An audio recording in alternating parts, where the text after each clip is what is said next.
بسم اللہ الرحمن الرحیم باو ماجا فی الوضوء مرتن مرتن، تو یہ کہ بار دیگر چند ابواب ہے جس میں وضو کے حوالے سے یہ بات بیان کی گئی ہے احادیث کی روشنی میں کہ وضو کے اعضاء ایک ایک بار بھی دھوئے جا سکتے ہیں، دو دو بار بھی اور تین تین بار بھی، اور یہ بھی ہو سکتا ہے کہ ایک ہی وضو میں کچھ اعضاء ایک بار دھوئے جائے، کچھ دو بار، کچھ تین بار۔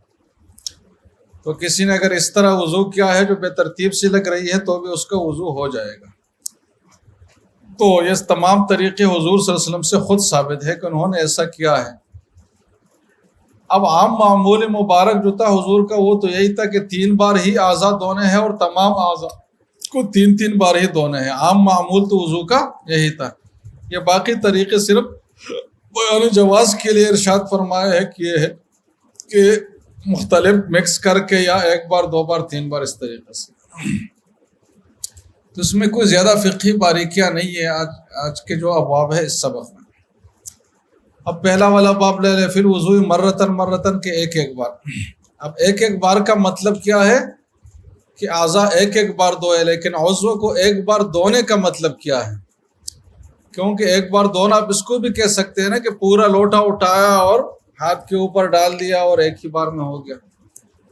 اس کی کم سے کم فقہی مقدار بھی کوئی ہونا چاہیے نا، نقطے کی بات کہ اس سے کم ہو گیا تو دھونا ہوگا ہی نہیں، اور اس سے زیادہ ہو گیا تو وہ پھر زیادہ شمار ہوگا۔ تو فقہا نے وہ نقطہ بتایا ہے، وہ یہ ہے کہ عضو پر اتنا پانی بہایا جائے کہ اس سے 3-4 قطرے ٹپک جائے۔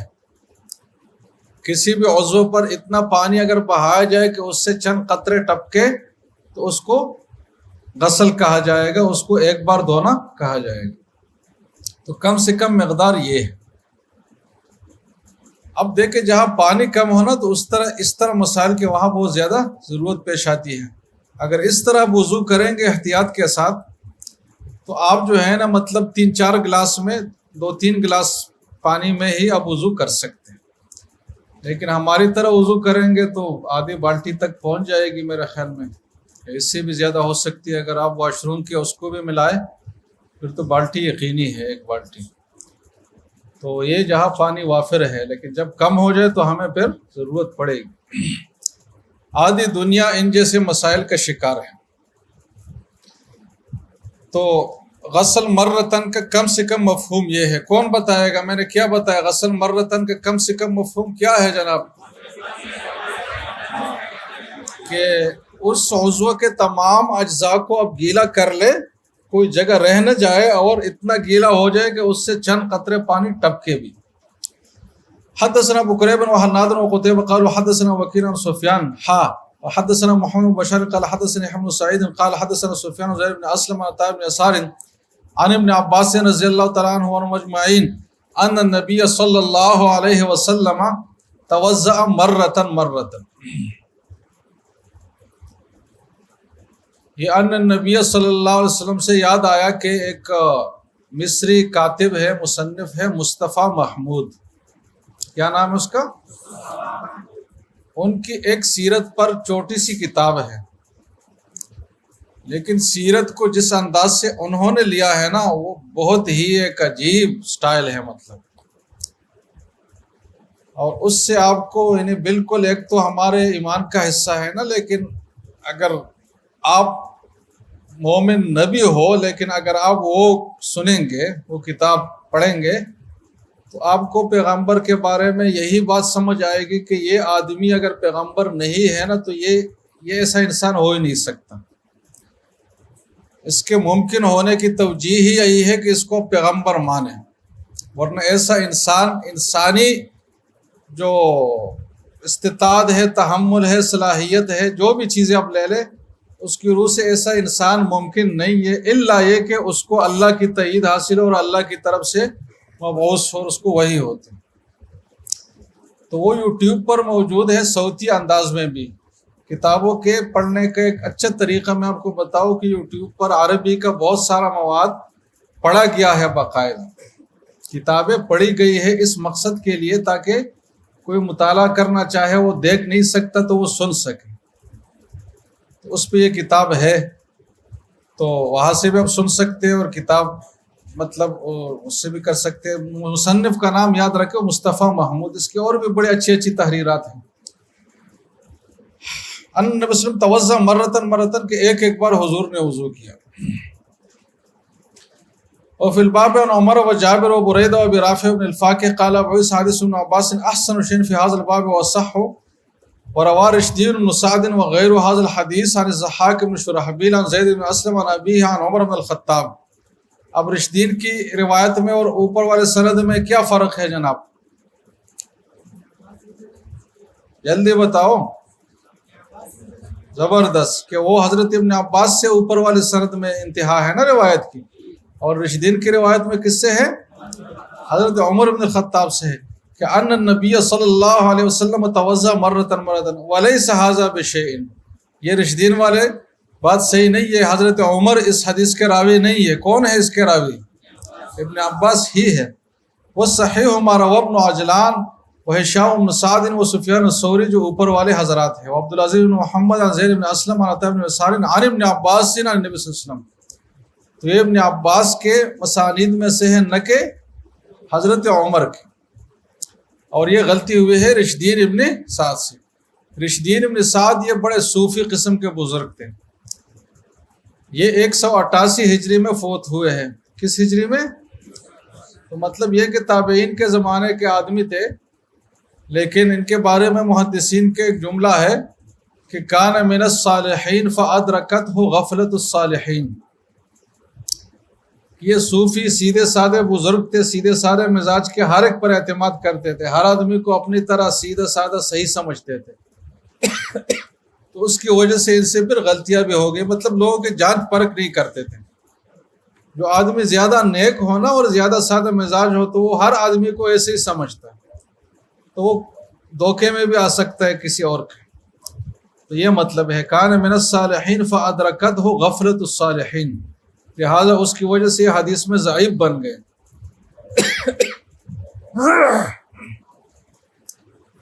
تو حدیث میں ضعیف ہونے کا یہ مطلب نہیں کہ وہ دین میں بھی ضعیف آدمی تھا, بلکہ ہو سکتا ہے کہ دین میں اور تصوف میں وہ بہت ہائی فائی آدمی ہوں, لیکن یہاں نقد رجال کے سلسلے میں وہ ذرا کمزور ہو, جیسے کہ رشدین ابن سعد اس کا مصداق ہے.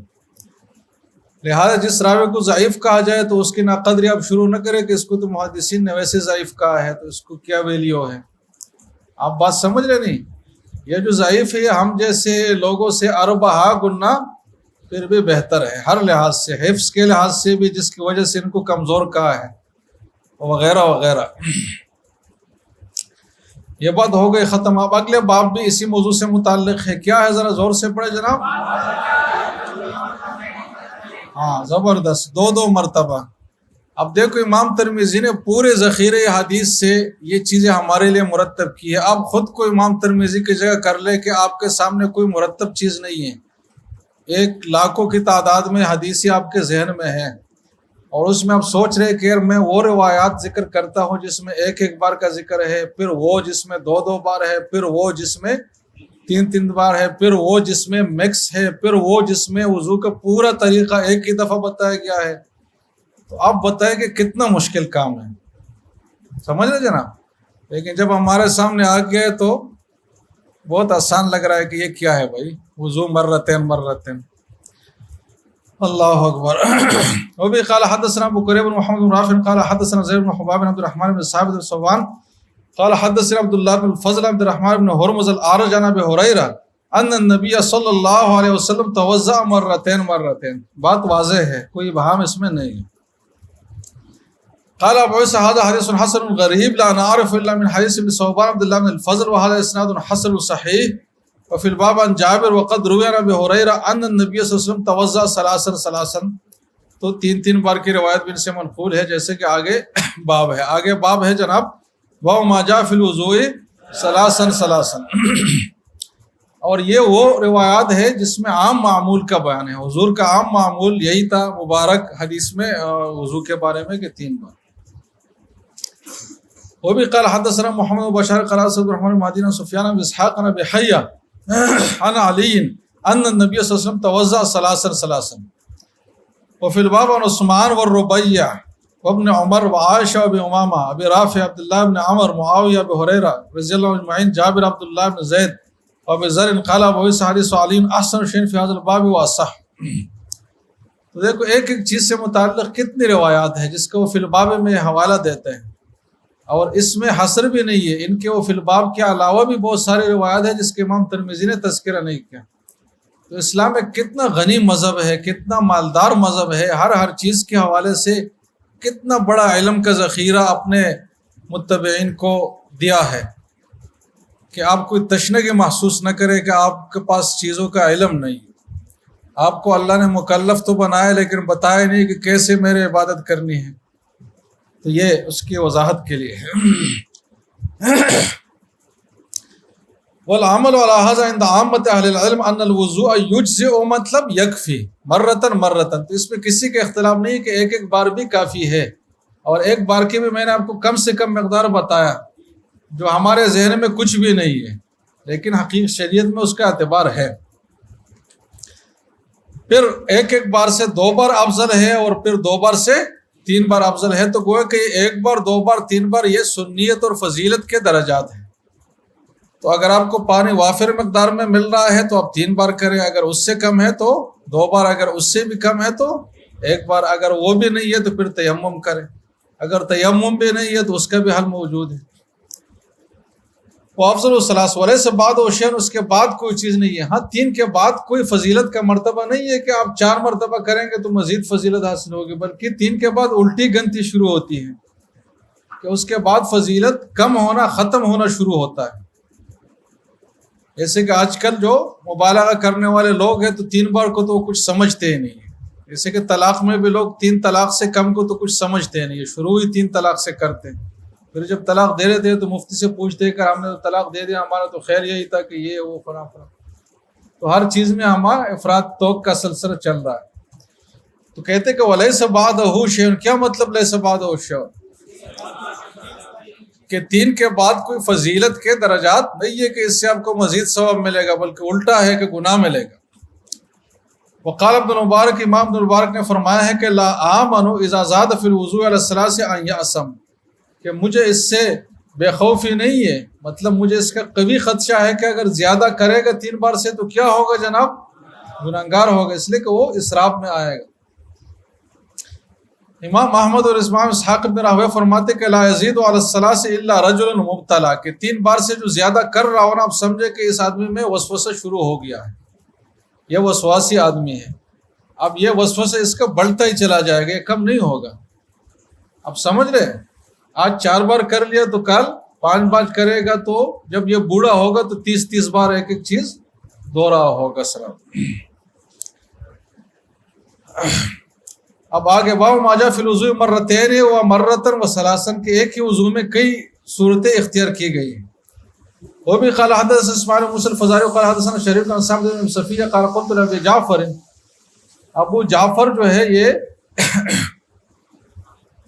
جی حدثک جابر، کہ آپ کو حضرت جابر نے یہ حدیث بیان کی ہے کہ ان نبی صلی اللہ علیہ وسلم توضا مرتن مرتن و مرتین مرتین و ثلاثن و ثلاثن، تو قال انہوں نے کہا کہ نعم، یعنی مطلب یہ کہ اس کے دونوں مطلب ہو سکتے ہیں کہ ایک ہی وضو میں یہ سب چیزیں جمع ہو گئی، یا یہ کہ ایک ہی راوی نے 3 طریقوں کے وضو کی روایتیں الگ الگ بتائی ہیں، تو دونوں مطلب ہو سکتے ہیں، دونوں میں کوئی حرج نہیں ہے۔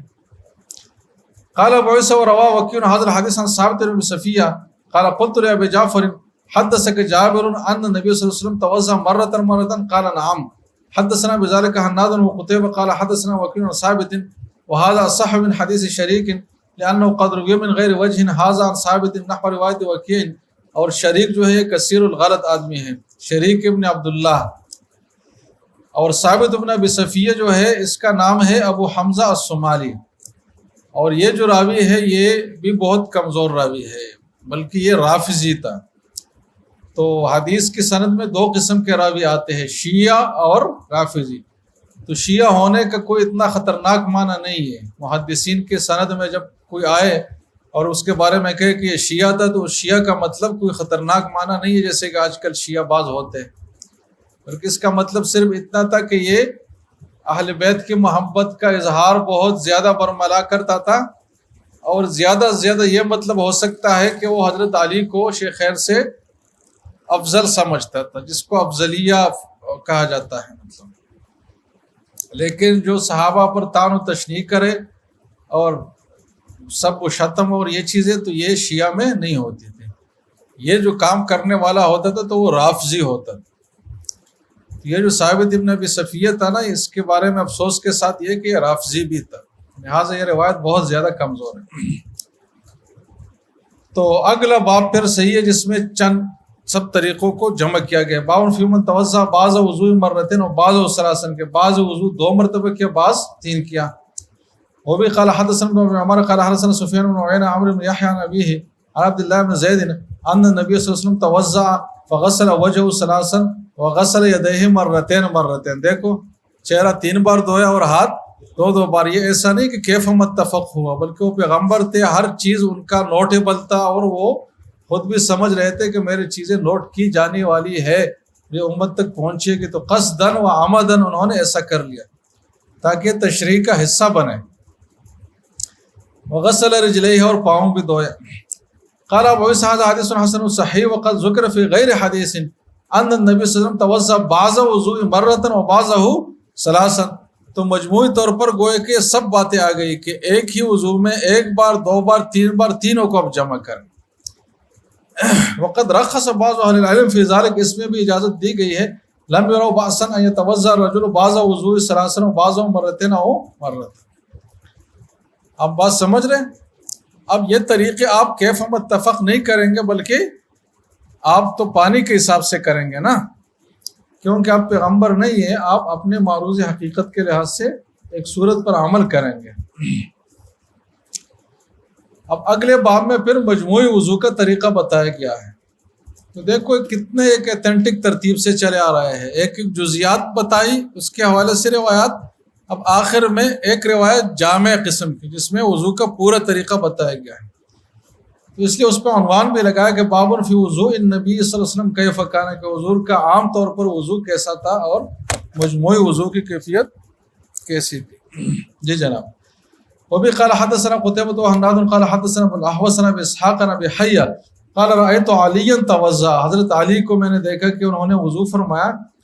اور اس کے بارے میں یہ بات آئی ہے دوسری روایات میں کہ عصر کے بعد یہ واقعہ پیش آیا، اور ایسا ہی نہیں تھا کہ حضرت علی کا وضو نہیں تھا، خالص سکھانے کی نیت سے یہ وضو انہوں نے لوگوں کے سامنے کر لی، بنائی تاکہ لوگ سیکھ لے طریقہ. تو رأیت علیاً توضأ فغسل کفیہ حتی انقاہما، پہلے اپنے ہاتھوں کو، ہتھیلیوں کو مطلب ہاتھوں کو دھویا. یہ ایسے بالٹی میں اس طرح بڑے برتن میں پڑا ہوا پانی تھا، اس سے وضو کر رہے تھے. تو پہلے اس سے پانی لے کر پھر دوسرا تیسرا، تو اچھے طریقے سے دونوں ہاتھوں کو صاف کر لیا. ثم مضمض ثلاثا، پھر منہ میں 3 بار پانی ڈالا اور گھمایا. واستنشق ثلاثا، پھر ناک میں. وغسل وجهه ثلاثا، پھر 3 بار چہرہ دھویا. وذراعیہ ثلاثا، پھر 3 بار اپنے دونوں ہاتھ دھوئے کونیوں تک. ومسح برأسہ مرتن، دیکھو مرتن کی بات آ گئی کہ سر پر مسح کیا تو ایک ہی بار کیا. اگر سر کے مسح میں تسلیس ہوتا نا تو یہاں ضرور حضرت علی کر لیتے، کیونکہ یہ وضو انہوں نے سکھانے ہی کی نیت سے کی، جیسے کہ آگے میں لفظ آئے گا بھی. ثم غسل قدمیہ الی الکعبین، تو یہ شیعہ حضرات کے لیے کہ حضرت علی سے جب وضو منقول ہے تواتر کے ساتھ تقریباً، تو یہی ہے کہ وہ بھی پاؤں دھوتے تھے کعبین تک، مسح نہیں کیا انہوں نے. ثم قام، یہ ایک نئی بات ہے جو ابھی تک کسی حدیث میں آئی نہیں ہے کہ وضو کرنے کے بعد پھر کھڑے ہو گئے. فاخذ فضل طہورہ، اور جو وضو کے بچا ہوا پانی تھا اس میں سے کچھ پانی لے لیا. فشربہ وہو قائم، کھڑے ہو کر وہ پانی پیا. تو لہٰذا یہ الگ سے ایک مستحب امر ہے کہ جس پانی سے وضو کرے تو بہتر یہ کہ کھڑے ہو کر اس کا 1-2 گھونٹ پی لے. اگر کھڑے ہو کر نہیں تو بیٹھ کر بھی آپ پی لے تو بھی یہ مستحب ادا ہو جائے گا. اب اس میں کیا حکمت ہے؟ تو یہ عقل سے مدرک ہونے والی چیزیں نہیں ہے، اور بظاہر اس کی توجہ یہ ہے کہ یہ تبرک والا پانی ہے کہ جس پانی سے آپ نے ایک عبادت، وضو جیسی اہم عبادت ادا کی ہے، تو اس پانی میں اس عمل کی وجہ سے برکت آئی ہے. تو وہ پانی جب آپ پئیں گے تو آپ کے بدن میں بھی برکت آئے گی. لیکن بہرحال جو بھی بات ہے، لیکن ہے یہ شریعت کا حصہ ہے. تو فشرب و قام ثم قال، اور پھر فرمایا کہ احببت ان اریکم کیف کان طہور رسول اللہ صلی اللہ علیہ وسلم، کہ میں یہ اس لیے کیا تاکہ میں آپ کو دکھا سکوں کہ حضور کا پاک ہونے یعنی وضو کرنے کا طریقہ کیا تھا۔ اب حضرت علی کی روایات ہے، ایک دن میں نے آپ کو بات کی تھی کہ وضو کے زیادہ روایات کن دو صحابہ سے منقول ہیں؟ 3 آپ لے لیں، حضرت علی ہے، حضرت عثمان ہے، اور حضرت ربیعہ جو صحابیہ ہے خاتون۔ وفی الباب عن عثمان عبداللہ ابن زید ابن عباس عبداللہ ابن عمر وعائشہ والربیع، دیکھو یہاں بھی نام آ گیا، عبداللہ ابن انیس۔ وہ بھی قال حدثنا قتیبہ وحناد قال حدثنا ابو الاحوص ابن اسحاق عن عبد خیر ذکر عن علی مثل حدیث ابی حیہ، تو وہ بھی اس طرح ہے، الا ان عبد خیر قال، اس میں تھوڑا سا فرق یہ ہے کہ کان اذا فرغ من طہور اخذ من فضل طہورہ بکفہ فشربہ، یہ پہلا طہور ہے اور یہ دوسرا طہور ہے، کہ کان اذا فرغ من طہورہ اخذ من فضل طہورہ، تا پر فتح ہے کہ وہ پانی کا اضافی حصہ لے لیتے، فشربہ، اور مطلب اتنا نہیں کہ وہ گھٹ گھٹ کر پی لے، بس ایک چلو بھر کر اس سے پی لیتے۔ تو مطلب یہ پینا بیٹھ کر بھی ہو سکتا ہے، کھڑے ہو کر بھی ہو سکتا ہے۔ قال ابو عیسیٰ حدیث علی رواه ابو اسحاق الحمدانی ابی حیہ عبد خیر والحارث عن علی وقد رواه زائد بن قدامہ وغیر واحد عن خالد بن علقمہ۔ یہ ذرا نوٹ کر لے کہ ان تمام حضرات نے یہ روایت جو نقل کی ہے تو وہ کس سے نقل کی ہے جناب؟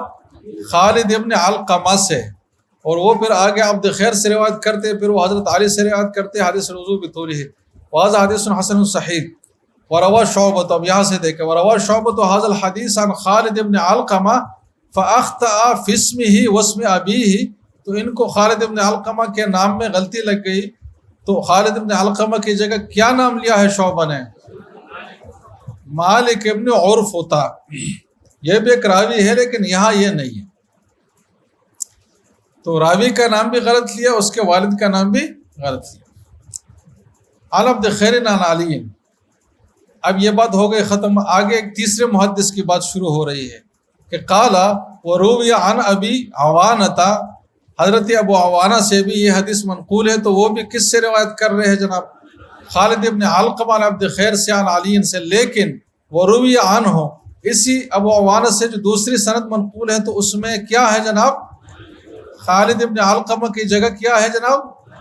مالک ابن عرفطہ ہے، جیسے کہ شعبہ کی روایت میں تھا، شعبہ کی روایت میں کیا تھا نام؟ مالک ابن عرفطہ، تو مطلب یہ غلط نام ان سے بھی صادر ہوا ہے جیسے کہ شعبہ سے صادر ہوا ہے۔